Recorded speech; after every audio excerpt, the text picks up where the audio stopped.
What do you do when you feel like your life is falling apart and that you have nothing to hold on to? How do you find joy in the midst of chaos? How do you find joy in your lowest moments? Welcome to the Cozy Convos podcast. My name is Elijah, your host. Today we are going to be diving into the topic of how to find joy in your lowest moments. Let's have a conversation and make it cozy. Let's dive into the unknown so we can continue growing. It won't always feel so comfortable, letting go of limited beliefs. But we know we have big dreams and goals, so we're committed even when truth gets heavy. Let's have a conversation and make it cozy. Let's address the hard things and still make it feel so cozy. Let's embrace our flaws so we can feel even more cozy. This safe space won't make you feel anything other than cozy. Welcome back to the Cozy Convos podcast. I hope you guys enjoyed episode 1. We are back with another juicy episode. And today we are going to be taking things a step further. We're going to be diving a little bit deeper, if you will. Now, I'm super passionate about today's topic because it has really changed the trajectory of my life. And I am not a gatekeeper. I want to help you all help yourselves. And even though I'm still in the midst of, growing and elevating and applying these things daily, I'm open to giving you guys some of the formulas that I have obtained so that maybe you can take a nugget of what I said and apply it to your life and see if it, benefits you. So sit back, relax, grab your wine, grab your popcorn, grab whatever you need. Maybe grab your journal. I don't know. Maybe you want to take a couple of notes. But either way, we are about to get into it. Finding joy in your lowest moments. That is a very loaded statement. It took a lot of shadow work, you guys, to shift my perspective on when I thought I deserved to be happy. Since childhood, we are conditioned by the world around us. We've internalized unknowingly that if we are experiencing a bad situation or we are experiencing bad events happening in our lives, that is a direct reflection of who we are, or that is a direct reflection of just everything that encompasses our being. Bad things happen to us, so we feel unlucky, we feel like we're bad, we feel like we're doing something wrong. It's a lot of internalization, it's a lot of self-hate in a way. And I really think that's kind of what gets us caught into that trap. And this is a conclusion that I came to a while ago about myself. And this is not something that just kind of came up. I actually had to dig deep, be intentional about it, because a lot of these habits, a lot of these thoughts that we internalize are in our subconscious. So until we bring it to our conscious, we're going to continue to repeat these cycles. We're going to continue to repeat these habits, these addictions that are not good for us, unfortunately. And it takes guts, it takes a real willingness to sit with yourself and look at all of the parts that are broken, that you don't like, so that you can later on fix them. So honey, I am here to hold your hand because this is a process. This is not easy. I think the trap takes place when we overanalyze the situation or we dwell too deep into it, feeling like we need to stay in that negativity, we need to stay in that bad experience because that's the only way we're going to solve it or be able to make sense of it. But as I began to realize that was something I was doing, I started to ask myself the question, well, what if dwelling on the situation is the very thing that is kind of keeping me in this loop, that is kind of keeping me feeling stuck in this experience, so therefore I'm still feeling the emotion of whatever bad thing happened yesterday, happened a week ago, happened a month ago, happened years ago. I've learned that your inner state reflects your outer state. Come on, walk with me now. Walk with me. Energy is real. Frequencies is real. And I'm talking to my girls who are tapped in. I'm talking to my girls who understand, the kind of things that I'm saying, the kind of in-depth topics that we are discussing on this channel. So if you are always focused on the negative, you are always focused on the bad experiences, guess what? You're giving your time, your energy, and your attention to those bad things. So you're going to continue to experience those bad things. That's why gratitude practices are so important to me. There are things, y'all, that we have now that our ancestors didn't have, that they would consider, if they were still alive today, they would consider luxury. But because there are certain things that are normalized in our culture, we don't see the value in it, and we oftentimes take advantage of it. We don't even notice that it's there. Practicing gratitude strengthens your outlook on positive experiences. Like I said before, a lot of the times we internalize those bad experiences, and that just becomes, kind of geared in our subconscious. And I've learned that in order to come out of that, I had to disassociate myself with that identity, thinking that because bad things are happening in my life that I need to dwell on them, or that they are a reflection of who I am,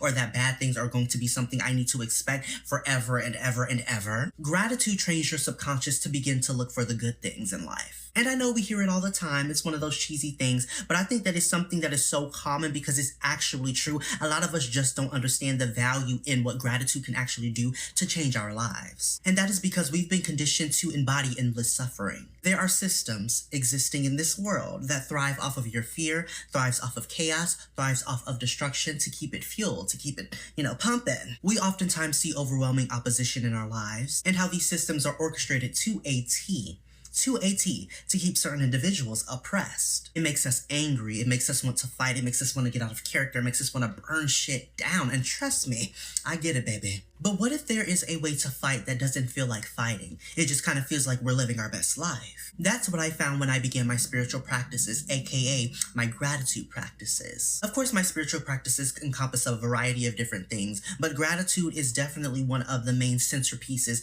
that has constructed this foundation that I am now resting upon. Come on. And honestly, I will say they seemed small and ineffective at first, but because I stayed committed to that journey, because I didn't take it as like, oh, this is cheesy, this is corny, this is something that's never gonna work, I started to witness the changes in my life simply because I was changing my internal state. I was changing my mentality. I was changing my spirituality. It was helping me to evolve to a state of consciousness that allowed me to see all of the beauty that was around me. I was recognizing more good things than I was recognizing bad. And it can be the most smallest, most mundane thing. Like today, I was grateful to be outside. I was grateful for the autumn weather. Y'all know I'm a Libra, fall baby, September, October, November, December. Well, December is winter. But for my girls who are in the fall, I feel like this is the best weather of the year. And the holidays are coming up. Girl, the sun is nice and warm, but you also have that breeze. So it's like, it's not too hot. It's not too cold. It's right in the middle. Baby, I was grateful. Because I was burning up in June, July, and August. I'm not gonna lie to you. So let's say I woke up on the wrong side of bed this morning, but then I stepped outside to walk my dog. I felt the weather and immediately my attitude changed. I began to think about all of the good things in my life. Like, God, the weather is beautiful. Thank you. Even when it comes to my fruit that I'm eating for breakfast. So cool, so refreshing, especially after a workout, girl. Oh my God, it is the best post-workout meal. Like, I am grateful for the little things. And the more I'm grateful for the little things, the more good things continue to show up in my life. The universe loves gratitude, by the way. The universe, Divine Mother, Divine Father, loves when you are grateful for all of the natural things that are presented. And I'm not going to sit here and lie and say that it's always easy. It takes consistency. It takes intentional effort. Because this world will give you every reason to be negative, upset, reactive every single day. And this video is not to negate those negative experiences, to negate those negative emotions. Feel what you need to feel, release how you need to release, but don't allow that negativity, don't allow those bad experiences to become your complete identity. I've had to train myself to begin to look at the flip side of things. If something bad is going on, or if something that I view as bad, or if there's a negative experience that I don't like, if I'm going through something, what is the flip side of this? I always try to do that. It's very hard in the moment because, emotions come up, you get angry, you get upset, you're still in the midst of growing, of elevating in your spiritual journey. So remembering in those intense moments can be very, very crucial to you not crashing out. My girls who get me. And that's just a part of kind of applying certain lessons in your life, looking at the flip side of the bad thing so that I can turn my attention towards it and not make the bad thing seem so overwhelming, like I'm drowning, like my life is over, I'm the victim, everything is just going wrong. Of course, bad things and bad experiences are inevitable, but I just feel like it depends on you. How far are you going to allow this bad experience to take you? How much are you going to allow it to impact your life? Are you going to stay stuck there, or are you going to try to pick up the pieces and look towards something that's already beautiful so that you no longer feel like your life is just this thing, just this bad experience? I ask myself, I contemplate with myself, I have a moment of stillness, and I really sit with myself in silence and I think, Elijah, how can you turn this bad situation into something good? What is on the flip side of this that you haven't yet identified? How can you turn this around to work in your favor? What is something that already exists that you can pour into that will help you feel better? Or what is something that you can create from this space that will, like I said, turn the bad into good? And for me, it's always art. You guys, I've been through so much. A lot of things I have not shared with you all. I don't know if and when I will ever share some of those things. But it's been some heavy shit that I've had to deal with. Some heavy things, especially being a queer man, in America, being feminine, a feminine queer man as well.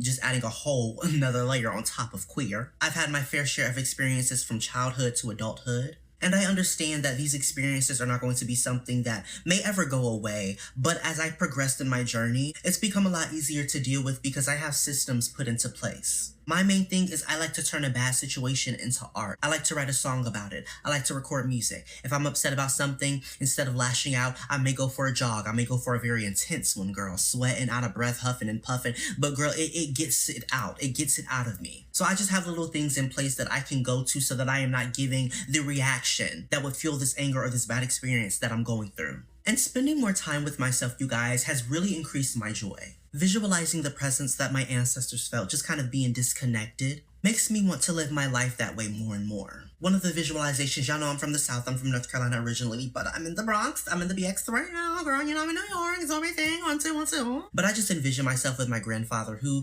passed on my birthday, by the way. But I may picture myself with him, you know, in a rocking chair on the porch, you know, sipping a nice cold cup of iced tea, reading a book, talking, just enjoying nature, just being present. And just kind of connecting with that energy, connecting with that visualization makes me want to stay off of social media more, makes me want to sit more in silence and just kind of, you know, contemplate my thoughts and just be present. And I do think that stillness has trickled down into how I deal with bad experiences or things that come up that I may not be pleased with. Because I'm no longer using coping mechanisms. I'm no longer trying to escape. I'm not trying to cover it up, hoping that it'll go away. I am sitting with myself and I am analyzing the situation and I am giving myself room to experience these emotions that are going to be here one way or another, no matter if I try to escape it in this moment by clinging to instant gratification or whether I sit with it and recognize every single thought and emotion that is coming up for me in this moment. I do feel like a lot of us have been traumatized to a point where we expect life to always be shitty. Many of us won't consciously admit this because a lot of us don't know it's deeply embedded in our subconscious. But a lot of us, we think we deserve these bad experiences that we're going through, these hard times, this whole my life is falling apart scenario. We think we deserve that because of our family treatment. Everything goes back to childhood trauma. Our parents made us feel worthless and undeserving of love. And they passed that down onto us because that was their experience as well. They weren't able to ever face themselves and look at that and really deal with it, so they projected it once they had a child. Or I feel like when a lot of parents, a lot of older people have children or they have a younger generation, whether it be like a guardian, a caretaker, whatever, I feel like the trauma is always there, it's always embedded, and it's not until you have somebody that, you know, is a direct reflection of you, until you have that mirror that you truly recognize how deeply broken you are. And a lot of the times people run away from it, or they take out their anger, they take out the pain that they've never addressed, that they didn't get to take out on their parents, and they take it out on their child. So just a little nugget, I feel like this trickles down into every aspect of our life, especially when it comes to how we view our world. How we perceive ourselves is how we perceive the world around us. If we continue feeding into the lies that our parents, our friends, our family fed us about who we are and what we are capable of, then we are going to continue to see the world in this limited sphere. But if we break those chains and we really commit to that path of true self-discovery, not going off of who we are based on what everybody else and everything else told us we should be, that is when the true awakening begins. And being a queer man, being a queer feminine man, girl, I cannot express to you all the depths that I've had to look within myself to really kind of recognize all of the beauty that has already existed within me. I'm telling you, I have been beat, battered, and bruised. I have been put in a box. I have been pushed aside, casted out. Everything around the sun, the moon, and the stars, baby. But that path of self-discovery is what saved me, is what kept me committed to my authenticity, even when the world around me doesn't seem to understand it. When you disassociate from the identity that has always been projected upon you, you kind of start to have this realization like,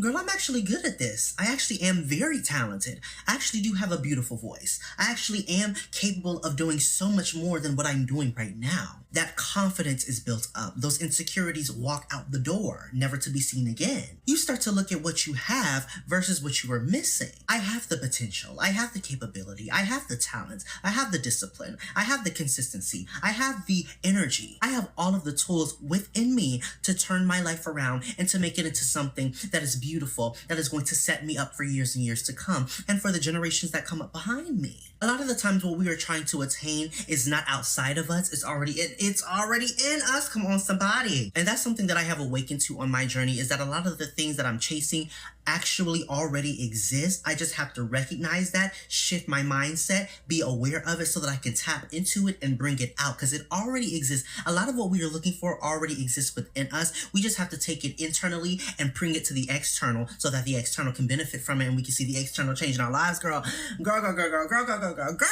And when you take that journey, that's when you see the big part of gratitude to, like I was talking about earlier, really come into play. It creates a hope and an optimism that is stronger than any negative experience that you may encounter. And the more you build that up, the more things you are able to face with peace, with tranquility, without crashing out and going crazy, going frantic. It makes you realize I may not have everything that I want in my life right now. I may not have the family. I may not have the job. I may not have the house, the car. I may not have the emotional stability or the emotional security. I may not have things in my internal and external world that I would like. But on the flip side, like I said, I do have all of these things that I am grateful for. So it creates that balance. And that's just the key that I've realized helps me to not dwell on the negative things or feel like they are bigger than what they are. You know, turn into the good things, like I said, is really, really the key, for me at least. Once you go on that journey, you awaken to the fact that joy already exists all around you. It's just coming in ways that you may have overlooked before. Restructuring your mind to notice all of these beautiful things that already exist